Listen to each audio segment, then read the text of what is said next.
Hello and welcome. स्वागत है आपके मेरे यूट्यूब चैनल ज्ञानपीठ पे। और आज की वीडियो पर हम देखने वाला आईसीएसई क्लास 10 ज्योग्राफी का अपने 7th chapter agriculture in India. ये जो चैप्टर है ये एग्रीकल्चर यूनिट से है और ये पहला चैप्टर है। इसके बाद और 2 चैप्टर होंगे और हमारा जो एग्रीकल्चर यूनिट है वो ख़त्म हो जाएगा। तो आज हम पढ़ने वाले एग्रीकल्चर इन इंडिया। सबसे पहले हम जान लेते हैं एग्रीकल्चर होता क्या है। तो एग्रीकल्चर को आप 2 तरीके से डिफाइन कर सकते हो। पहला, ये जो क्रॉप्स और जो एनिमल्स की ग्रोथ होता है उनके लिए जो हम फूड प्रोड्यूस करते हैं हम उसे एग्रीकल्चर कहते हैं। या फिर हम ये कह सकते हैं the science which deals with animal and crops is also known as agriculture. So यहाँ पर 2 मीनिंग बनते हैं एग्रीकल्चर के। आप कुछ भी समझो वो सही होगा, ठीक है। फिर आता है टर्म एग्रीकल्चर आखिर आया कहाँ से। टर्म एग्रीकल्चर इंडिया की परिभाषा तो है नहीं है, बाहर से आया, लैटिन वर्ड है। तो क्या है इसका मतलब? एगर का मतलब है लैंड और कल्चर का मतलब है कल्टीवेशन, ठीक है। एग्रीकल्चर मोस्टली देखा जाए तो पार्ट ऑफ हर वर्ल्ड में होता है। Mostly part of her world में काफ़ी सारे देश है जो एग्रीकल्चर नहीं करती, वो डायरेक्ट सारे ही सामान जो है खाने पीने का वो इम्पोर्ट करती है, ठीक है। उनका एक्सपोर्ट नहीं है। जैसे इंडिया इज़ द लार्जेस्ट, आप कह सकते हो कि एग्रीकल्चर में सबसे बड़ा जो कदम है, जो पंजा है, वो इंडिया का है और सबसे ज़्यादा वो एक्सपोर्ट करते हैं।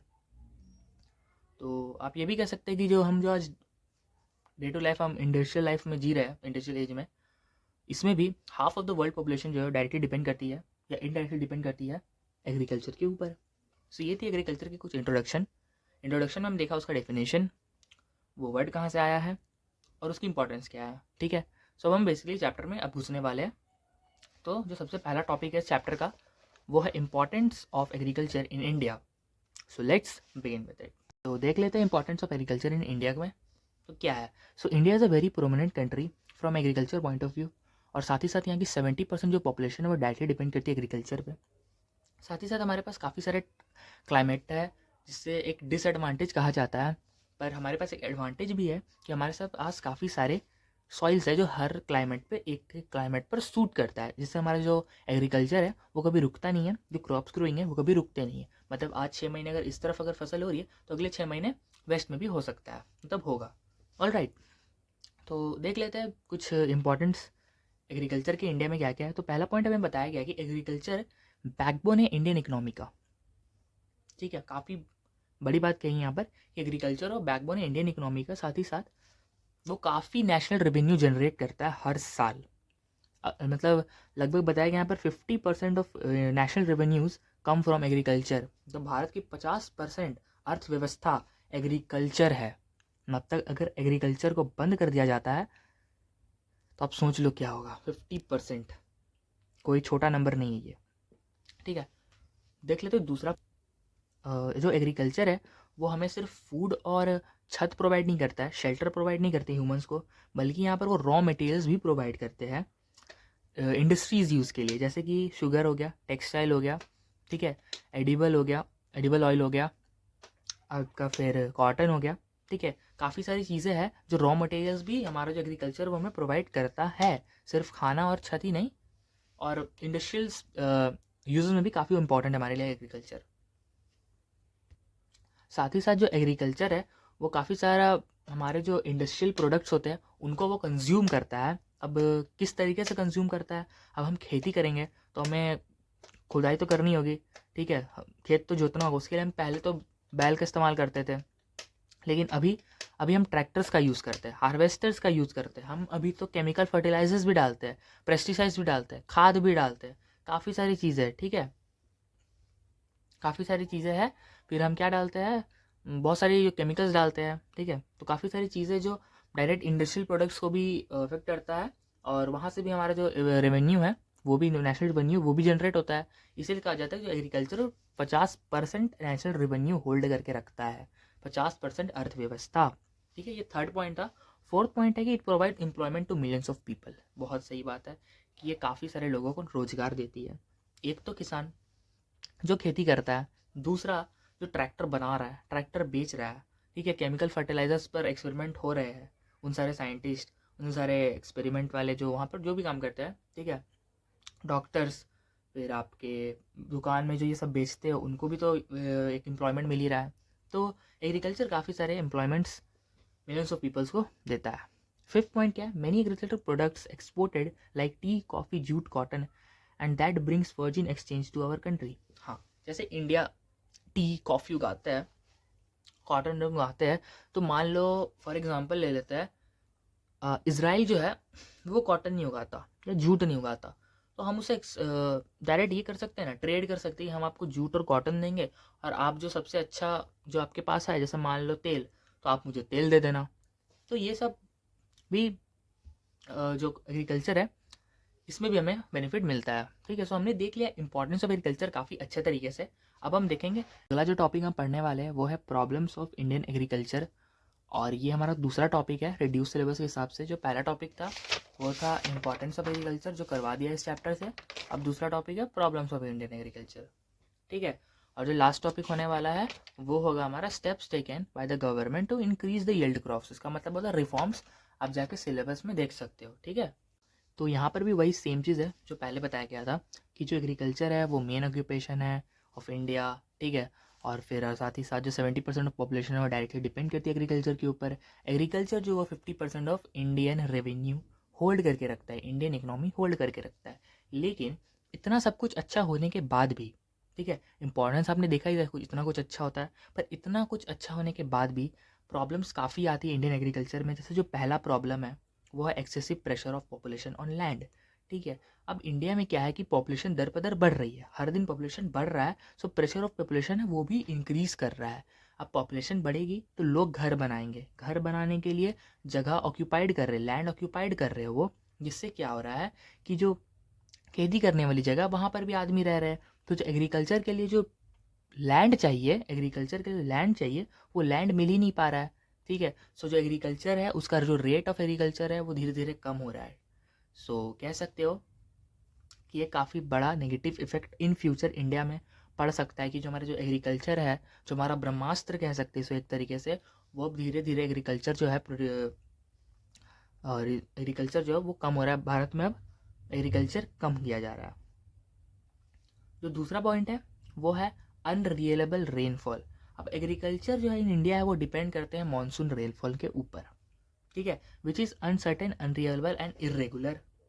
इसका मतलब ये है कि जो मॉनसून रेन है उस पर जो है विश्वास नहीं कर सकते हम। ठीक है, क्योंकि कभी कभी इतना पानी गिर जाता है कि बाढ़ आ जाती है, और कभी कभी पानी गिरता ही नहीं है, जिससे कि पूरा खेत सूख कर फसल इतनी गर्मी से कि फसल जल जाती है। ठीक है, irrigation can reduce our dependence of monsoon. ठीक है, हम मान सकते हैं कि हम मान लो अगर कोई एक पार्ट में पानी, राजस्थान में जैसे मान लो खेती नहीं करी जा सकती, पर अगर फॉर एग्जांपल अगर खेती करी जा रही है तो वहाँ पर पानी नहीं है एक पर्टिकुलर सीज़न में, तो हम नॉर्थ से या वेस्ट से पानी लाकर वहाँ पर काम कर सकते हैं। पर ये जो है, या फिर हम डैम कंस्ट्रक्ट कर सकते हैं, या फिर कैसे भी करके हम एक पानी की जो नदी होती है वहाँ तक हम ले जा सकते हैं, पर इसके लिए भी काफ़ी सारे खर्चे जो जो इंडियन गवर्नमेंट है वो नहीं कर सकते, मतलब वो हो इतना पैसा इस पर नहीं लगा सकते, क्योंकि फिर आपको लैंड भी खरीदनी पड़ जाएगी, क्योंकि एक वे आएगा वहाँ से। ठीक है, एक लैंड खरीदनी पड़ जाएगी, साथ ही साथ कंस्ट्रक्शंस, और उसके बाद भी ये सक्सेस होगा कि नहीं ये भी कोई भरोसा नहीं है। इसीलिए रेनफॉल भी बहुत प्रॉब्लम खड़ी करती है इंडियन एग्रीकल्चर के ऊपर, और ये भी एक रीज़न है कि हमारा जो इंडियन एग्रीकल्चर है उसका रेट धीरे धीरे गिर रहा है। अब आता है स्मॉल लैंड होल्डिंग। तो यहाँ पर क्या होता है, यहाँ पर है ना कि जो फार्मर्स है, ठीक है, अब फार्मर्स भी डिपेंड करते हैं एग्रीकल्चर रेट को बढ़ाने के लिए, तो अब वो भी क्या कहते हैं, वो भी नहीं चाहते कि हम अब कुछ नए क्या बोलते हैं मेथड्स का यूज़ करें या फिर हम डेवलप करें। वो चाहते हैं कि हम वही पुराने तरीके से खेती करें, बैल और हल से ही, और उसी से हम जो भी थोड़ा बहुत कमाएं, बस हम पेट भरे अपना और हमारा काम हो जाएगा। काफ़ी सारे किसान ऐसा चाहते हैं, हर कोई नहीं चाहता पर काफ़ी सारे चाहते हैं। तो ये भी एक एक्स फैक्टर है कि जो हमारे किसान हैं उनको आगे आना पड़ेगा, खुद के लिए नहीं सबके लिए सोचना पड़ेगा, और वो सोचते भी है, पर कहीं जगह ऐसा है जो पिछड़ी जगह है वहाँ पर वो नहीं चाहते कि हम एडवांस में खेती करें, जैसे कि ट्रैक्टर यूज़ किया जाता है, तो कहीं कहीं पर है जो अभी भी हल चलाया जाता है। जैसे कि झारखंड के ही शांडिल जाने वाले रास्ते में काफ़ी सारे खेत हैं जहाँ पर अभी भी हल चलाया जाता है। तो अगर वहाँ पर अगर ट्रैक्टर होगा, सो वहाँ पर क्या हो सकता है, ट्रैक्टर होने से सारी जो प्रॉब्लम्स है जल्दी जल्दी हम खेती कर पाएंगे और ज़्यादा से ज़्यादा फूड क्रॉप हम प्रोड्यूस कर पाएंगे, टाइम भी बचेगा, मेहनत भी बचेगी। तो ये तो थर्ड पॉइंट। अब हम देखेंगे फोर्थ पॉइंट, लो प्रोडक्टिविटी। तो देख लेते हैं ये क्या है लो प्रोडक्ट। तो फोर्थ पॉइंट है लो प्रोडक्टिविटी। इंडिया की जो एवरेज प्रोडक्टिविटी ऑफ फूड है वो बाकी कंट्रीज से कम है, और साथ ही साथ जो इंडिया की जो कल्टीवेटेड लैंड है जो कि खेती के लिए इस्तेमाल करी जाती है उसमें काफ़ी तर्ज इंडस्ट्रीज़ या फिर बिल्डिंग्स बनाई जा चुकी है, क्योंकि इंडिया की पॉपुलेशन काफ़ी तेज़ी से ग्रो कर रही है। साथ ही साथ ये जो लो प्रोडक्टिविटी का कारण है वो सबसे बड़ा कारण आप कह सकते हो कि हम जो फार्मर्स हैं उन्हें इग्नोर करते हैं। दूसरा कि हम मैन्यूर्स का कम इस्तेमाल करते हैं, खाद का, और हम केमिकल और फर्टिलाइजर्स का ज़्यादा यूज़ करते हैं, पेस्टिसाइड का। साथ ही साथ हम आजकल सभी चीज़ों में मिलावट हो रही है, इसलिए जो सीड्स है वो भी काफ़ी ख़राब क्वालिटी की आती है, जिससे जो क्रॉप्स है वो कुछ ही सही होते हैं और बाकी बात ज़्यादातर ख़राब हो जाते हैं, इसलिए जो प्रोडक्टिविटी है वो कम होती है। सो यही था फोर्थ पॉइंट हमारा, लो प्रोडक्टिविटी। अब हम देखते हैं अपना फिफ्थ पॉइंट जो कि है पुअर टेक्निक्स ऑफ प्रोडक्शन। तो पुअर टेक्निक्स ऑफ प्रोडक्शन हमें ये बताता है कि जो इंडियन फार्मर्स है वो अभी भी ओल्ड और इनसफिशिएंट मेथड्स का यूज़ करते हैं प्रोडक्शन के लिए। साथ ही साथ जो हमारी जो खेती के लिए जो ज़मीन है वो काफ़ी कम है, एज़ पर कि इंडिया की पॉपुलेशन दिन पर दिन बढ़ती जा रही है, इसलिए जो हमारी जो खेती की ज़मीन है वो काफ़ी कम है, और बार बार उसी पर खेती करने से उसकी जो फर्टिलिटी है सॉइल की वो धीरे धीरे मर रही है। अब उस सॉइल की फर्टिलिटी को वापस मेंटेन करने के लिए या फिर वापस लाने के लिए हमें खाद या फिर केमिकल फर्टिलाइज़र्स का इस्तेमाल करना बेहद ही ज़रूरी है, वरना फिर वो जो ज़मीन है वो उपजाऊ नहीं रहेगी, उससे अब हम खेती नहीं कर पाएंगे। इसीलिए हम केमिकल फर्टिलाइज़र्स का यूज़ करते हैं, और फिर हमारे जो आप कह सकते हैं क्रॉप्स होते हैं वो काफ़ी सारी ख़राब हो जाती है, या फिर उनकी जो क्वालिटी है वो लो हो जाती है। इसीलिए जो ऊपर वाला पॉइंट था लो प्रोडक्टिविटी, इसका एक मेन कॉज है कि टेक्निक्स जो है या प्रोडक्शन जो है वो काफ़ी पुरानी है हमारी, इसके कारण जो लो प्रोडक्टिविटी ऑफ क्रॉप्स या फिर गेन्स हो रहा है। अब अगर यहाँ पर नीचे पर आ जाए पुअर टेक्निक्स ऑफ प्रोडक्शन में, तो यहाँ पर क्या है कि जो ज़मीन है उस पर इंसान कब्जा करके रखे हुए ज़्यादातर में, तो एक ही ज़मीन पर बार बार खेती करने से उसका फर्टिलिटी कम हो जा रही है। उस फर्टिलिटी को मेंटेन करने के लिए हम केमिकल फर्टिलाइजर्स और मैन्यूर का इस्तेमाल कर सकते हैं, ठीक है। और अभी जो रिसेंट फार्मर्स हैं, ज़्यादातर फार्मर्स जो आ रहे हैं अभी इन दिस एज, इस वाले एरा में, वो ज़्यादातर मॉडर्न मशीन्स का यूज़ कर रहे हैं, जैसे कि ट्रैक्टर्स और थ्रेशर्स। ओके, तो अब देखते हैं हमारा sixth point, lack of mechanised farming. सबसे पहले आपको समझना होगा कि लैक ऑफ मैकेनिज्ड फार्मिंग का मतलब क्या होता है। इसका मतलब होता है कि जो किसान है, जो भी फार्मर्स हैं हमारे, वो मशीन को ज़्यादा मायने ना देकर खुद काम करना चाहते हैं, ठीक है। अब लिखा है क्यों काम करना चाहते हैं। अब वो इसलिए काम करना चाहते हैं क्योंकि एक तो अगर वो खुद काम करेंगे तो ज़्यादा लोगों की ज़रूरत पड़ेगी, अगर मशीन आ जाता है तो कम लोगों की ज़रूरत पड़ेगी, तो उससे क्या होगा, एक एम्प्लॉयमेंट कह सकते हो मिलेगा, ठीक है। आप किसी को काम करने के लिए रख सकते हैं। साथ ही साथ जो आपका जो प्रॉफिट मार्जिन होगा वो कुछ ज़्यादा होगा, क्योंकि अगर एक बार मशीन आप खरीद लो तो किसानों के पास उतना पैसा तो होता नहीं कि वो पूरे एक बार में पूरे पैसे से खरीद ले। वो जाहिर सी बात है या EMI पे लेंगे या फिर लोन उठा कर लेंगे। सो वो नहीं चाहते कि हम कर्ज में डूबे, इसलिए वो मॉडर्न मशीन को ज़्यादा प्रेफर नहीं करते हैं और वो खुद ही काम करना ज़्यादा पसंद करते हैं। तो अब हम देखेंगे अपना seventh, problem in finance. Problem in finance, आप सभी जानते हैं कि इंडियन फार्मर्स कितने गरीब होते हैं। उन्हें खुद के एक टाइम पे कभी कभी खाने का पैसा भी उन पास नहीं होती है। वो हर दिन कमाते हैं और हर दिन खाते हैं।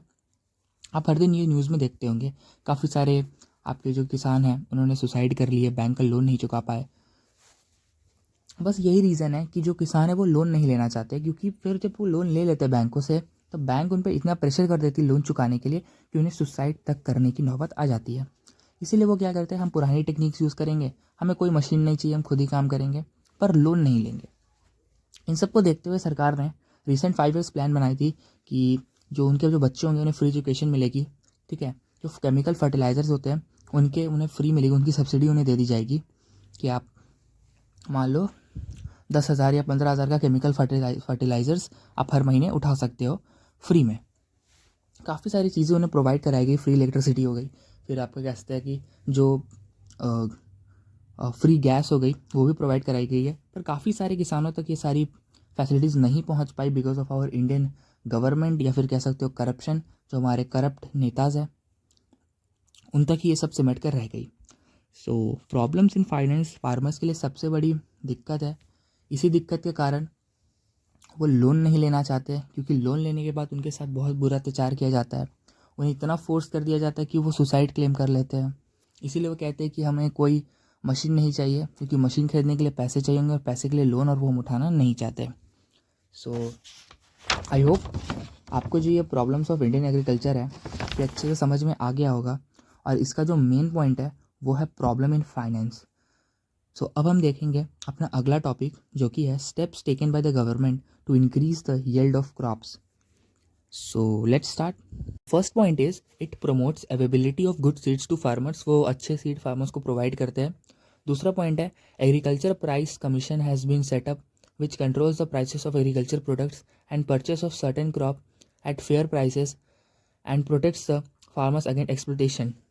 हाँ, एग्रीकल्चर की जो प्राइस है उसको एक सेट कर दिया, एक सेट वैल्यू पे, ठीक है, फिक्स कर दिया गया है, ताकि अब जो किसान कुछ भी खरीदे तो उन्हें उसी प्राइस पर मिले, और जब कुछ बेचे तो एक फ़िक्स प्राइस पर वो बेचे, ताकि उनके साथ करप्शन ना हो। ठीक है, करप्ट मतलब वो उसके साथ गलत ना हो, इसलिए उन्होंने एक फ़िक्स प्राइस कर दी है कि जब आप कुछ भी खरीदोगे, आप किसान हो, आपके पास आइडेंटिटी कि आप किसान हो, जब आप कुछ भी खरीदोगे तो आपको कम से कम दाम में मिलेगा, और जब आप बेचोगे तो आपको एक वैल्यूएबल मनी में आप अपनी क्रॉप्स जो वो बेच सकते हो।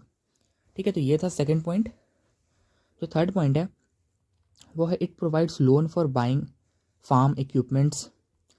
NABARD is the special bank which provides loans to the farmers. ठीक है, लोन वाली जो समस्या है, जो कंपनीज आती थी लोन देने, उनको बंद करके उन्होंने अपनी एक नेशनल लोन वाली बैंक को वहाँ पर भेजा, ताकि आप लोन दो और जो भी आपको फार्म इक्विपमेंट्स खरीदने, जैसे ट्रैक्टर हो गए, काफ़ी सारी मशीन्स आती है, आप वो सब खरीद सकते हो। ठीक है, सबको अच्छे से समझ में आ गया होगा ये तीनों पॉइंट। अब देख लेते हैं अपना फोर्थ पॉइंट। तो फोर्थ पॉइंट हमारा ये है कि new irrigation schemes have been started so that more land can be bought under civil cultivation. ठीक है, काफ़ी सारी स्कीम्स चालू हुई है कि सरकार ने, कि जैसे कि आप अपनी जो खेती वाली ज़मीन के तरफ जिसी की भी ज़मीन हो जिसमें वो घर बना रहे हैं वो ना बनाएं, उनको एक वैल्यूएबल पैसा देकर वो जो ज़मीन है वो किसान को हैंडओवर कर दी जाती है, और कहा जाता है कि आपको जो भी खेती करनी है यहाँ पर आप करिए, और जो भी इसका रेवेन्यू जनरेट होगा वो सरकार को जाएगी और उससे कुछ भाग आपको मिल जाएगा। सो ये भी काफ़ी अच्छी स्कीम है। जिन फार्मर्स के पास खुद का खेत नहीं है वो सरकार के खेत में काम करके अपनी डेली लाइफ जी सकते हैं। फिर जो फिफ्थ पॉइंट है वो है to promote economical cultivation consolidation of farm is taken place by government initiative. साथ वो अपना खुद की जो फार्म है उसको भी प्रमोट कर रहा है ऑल ओवर इंडिया में गवर्नमेंट किसानों के द्वारा, कि अगर आपके पास कोई खेत नहीं है, अगर आपके पास कोई संसाधन नहीं है, तो आप हमारे पास आइए, हमारी ज़मीन में काम करिए। ठीक है, और पूरे देश के लिए अनाज उगाइए, और इसके लिए जो भी आपकी जो फीस है या फिर आपकी जो सैलरी है वो गवर्नमेंट आपको पे करेगी। अब जो लास्ट पॉइंट है यहाँ पर वो है subsidies on fertiliser free electricity to the farmer supplying HYV seeds is guaranteed to the farmer. ठीक है, काफ़ी सारे सब्सिडीज़ दी गई है, जैसे फर्टिलाइज़र्स और केमिकल फर्टिलाइज़र्स जो मैंने पहले बता दिया आपको प्रॉब्लम्स में, कि वहाँ पर सब्सिडीज़ दी गई है सरकार के द्वारा हमारे किसानों को, कि आप एक फ़िक्स अमाउंट तक हमसे फर्टिलाइज़र फ्री में आप ले सकते हो। ठीक है, साथ ही साथ फ्री इलेक्ट्रिसिटी भी दी गई है, और उनके बच्चों को फ्री एजुकेशन भी प्रोवाइड की गई है। साथ ही साथ उन्हें मेडिकल केयर में भी काफ़ी सारी हेल्प दी गई है, काफ़ी सारी राहत योजना भी आई है किसानों के लिए, और जो HYV सीड है वो भी उन्हें गारंटेड फ्री मिलेगा। तो यहीं पर हमारे steps taken by government to increase the yield crops हो गए हैं कंप्लीट। तो एक क्विक रिवीजन देख ले इस चैप्टर का, तो हमने क्या क्या पढ़ा। तो हमने सबसे पहले पढ़ा कि आखिर एग्रीकल्चर इन इंडिया का इंट्रोडक्शन पढ़ा, वो होता क्या है, फिर इम्पोर्टेंस पढ़ा उसका, उसके बाद हमने पढ़ा प्रॉब्लम्स, और फिर हमने पढ़ा स्टेप्स जो कि गवर्नमेंट लिए है। अगर इस चैप्टर से कुछ छूट रहा है तो एग्ज़ाम में पूछा जा सकता है, और वो रिड्यूस सिलेबस में नहीं है। सो अगर बाहर से पूछ देगा सिलेबस से, तो आपसे एक ही सवाल पूछ सकता है कि एग्रीकल्चर कितने टाइप्स के होते हैं, जो कि शिफ्टिंग एग्रीकल्चर और सबसिस्टेंस एग्रीकल्चर के नाम से आप बता सकते हो। इससे ज़्यादा आपसे नहीं पूछेगा। ठीक है, और फिर भी अगर आपको कुछ डाउट हो, अगर आपको पढ़ना हो एग्रीकल्चर के बारे में ज़्यादा, अगर आपको नहीं लग रहा है कि अगर एग्जाम में पूछा जाएगा, तो लास्ट में 3 डिफरेंस बिटवीन दी गई है, आप उन तीनों को एक बार पढ़ लेना, आपका चैप्टर ख़त्म हो जाएगा। पर जो भी मैंने आपको पढ़ाया है वो 110% एक रिड्यूस सिलेबस के हिसाब से आप जाकर सर्च कर देख लो गूगल में, आपको यही 3 टॉपिक्स मिलेगी इस चैप्टर से। तो हमने अपना एग्रीकल्चर का पहला चैप्टर हमने कंप्लीट कर लिया है। अब जो अगला वीडियो आएगा इसके दूसरे टॉपिक पे आएगा, जिसका नाम है agriculture part 1 food crops. So I hope आपको ये वीडियो पसंद आई होगी। अगर वीडियो पसंद आया तो वीडियो को लाइक करना, चैनल को सब्सक्राइब करना और कमेंट करके बता देना कि आपको मेरी एक्सप्लेनेशन कैसे लगी, और साथ ही साथ बता देना कि नेक्स्ट वीडियो किस टॉपिक पे चाहिए। तब तक के लिए थैंक यू, बाय बाय, मिलते हैं किसी नेक्स्ट वीडियो पे।